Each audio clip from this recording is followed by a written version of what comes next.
quand deux personnes se rencontrent, très souvent, ils se rencontrent, leurs polarités se nourrissent. Hein. Donc, souvent, la femme, elle a une polarité femme très haute, elle a une polarité homme très basse. Donc, du coup, elle ne passe pas à l'action dans la matière parce qu'elle a peur d'être attaquée, elle n'arrive pas trop à se protéger. Donc, du coup, elle va trouver un homme alpha, un homme en tout cas avec une polarité homme très haute et une polarité féminine très basse. Okay.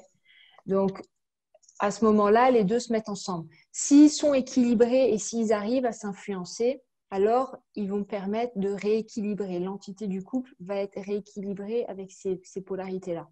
Si par contre, ils ont, on l'a vu hier, avec des dépendances, tu vois, s'ils se sentent vides et s'ils ont des dépendances à se dire j'ai besoin de l'autre parce que sinon je n'arrive pas à vivre tout seul, alors du coup, ça va avoir du mal à se réguler.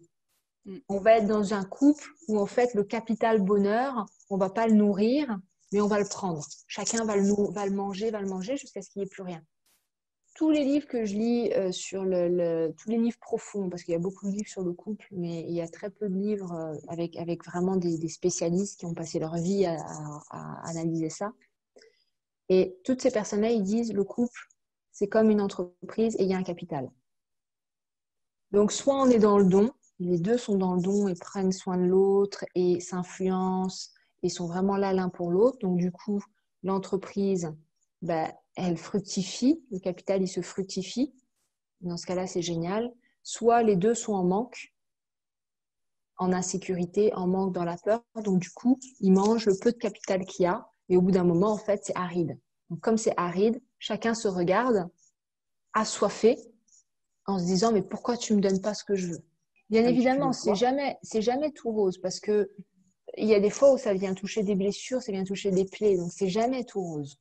Je veux dire, le couple où tout glisse, ils se marient et eurent beaucoup d'enfants et ça s'arrête là. Le film s'arrête là où c'est le plus intéressant. Mais attends, ça s'arrête pas comme ça, quoi. Et le truc, c'est que à ce moment-là, il y a besoin de prendre conscience. C'est pas l'autre, c'est que là, il y a un bug là. J'ai besoin d'y mettre de la lumière. Pas forcément aller dans de la communication tout de suite, parce que tant que je suis dans de la colère ou dans de la tristesse, je ne peux pas communiquer, je ne peux pas entendre l'autre. L'autre peut être sur la défensive aussi, donc c'est peut-être pas le bon moment de réellement aller voir ce qui se passe, mais de prendre conscience de ce capital et de le protéger. Parce qu'une fois qu'il n'y a plus de capital, on ne peut plus sauver le couple. Ça revient au développement personnel en fait. Hein. Les pensées positives, qu'est-ce que les petites actions que vous faites tous les jours pour vous, vous devez aussi avoir des petites actions pour l'autre. Quand il arrive à la maison, est-ce que vous êtes affalé devant la télé à boire une bière et à même pas le regarder?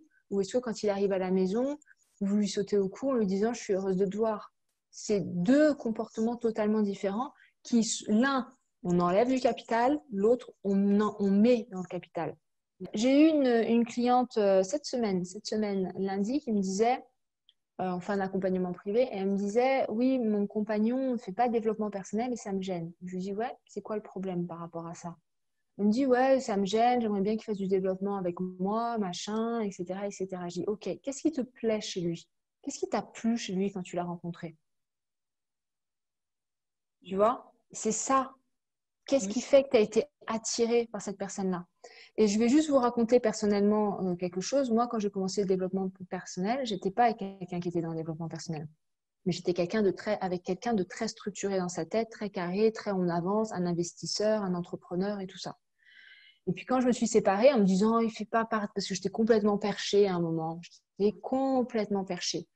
Je me disais, il fait pas partie du développement personnel, il me comprend pas, il comprend pas ma vision, etc., etc. On s'est séparés. Puis derrière, je me suis mis avec quelqu'un qui était dans le développement personnel.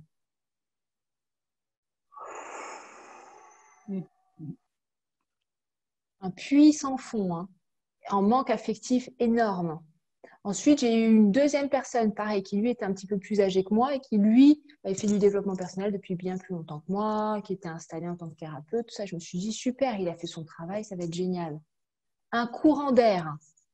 Chacun vit sa vie, nous sommes indépendants, etc. C'était un courant d'air.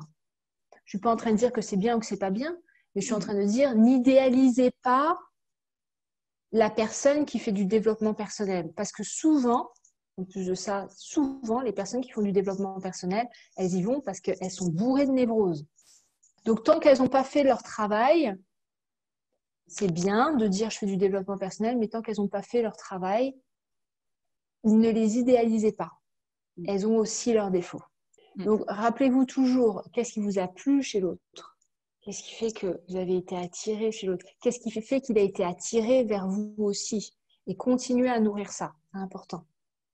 Continuez à nourrir ce truc qui a fait qu'il y a eu une flamme. Et puis, le capital affectif à toujours nourrir. Bien évidemment qu'il y a des moments où c'est pas évident. Bien évidemment. Tous les couples traversent les mêmes crises.